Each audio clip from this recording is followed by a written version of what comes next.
Groupe E et le matin présente... Enverrait quoi? Ah, ouais, bon, bah, calmos, hein.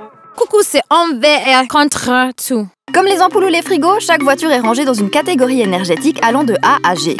Et logiquement, plus on est soucieux de l'environnement, plus on aura tendance à choisir un véhicule avec une lettre en début d'alphabet, parce qu'on se dit qu'elle consommera moins et qu'elle sera moins polluante. Un bel argument de vente.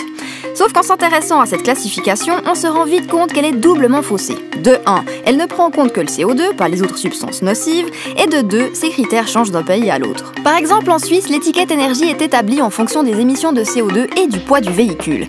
Et donc, plus un véhicule est lourd, plus l'étiquette énergie sera souple et ça donne des aberrations totales. Un exemple, une grosse voiture diesel de 2 tonnes qui produit 129 grammes de CO2 par kilomètre sera classée en catégorie B, alors qu'une petite citadine essence de moins de 1300 kg émettant 115 grammes de CO2 par kilomètre tombera en catégorie E.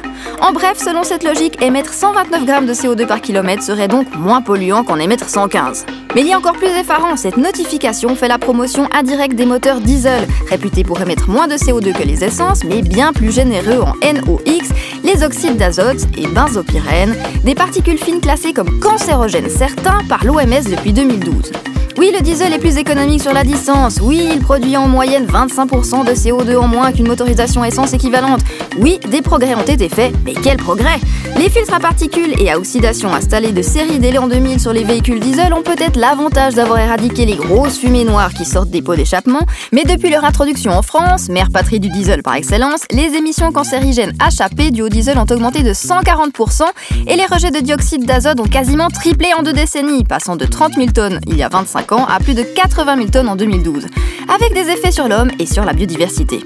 Maladies respiratoires, allergies, cancers et j'en passe, en Europe, la pollution de l'air est la 3e cause de mortalité avec 348 000 décès prématurés par an. Mais il n'y a pas que l'homme qui trinque, tous les êtres vivants ramassent animaux, mais aussi des lichens et des algues, avec en bonus des impacts indirects sur l'écosystème en flinguant la perception des odeurs et hormones. Les espèces peinent à se nourrir et à se reproduire car leurs sens sont perturbés. Alors c'est vrai, l'essence c'est pas un carburant tout rose non plus, mais il ne faut pas croire que le diesel est propre. En attendant que la science nous offre la téléportation zéro émission, n'oubliez pas, le diesel c'est comme le tabagisme passif, c'est nocif.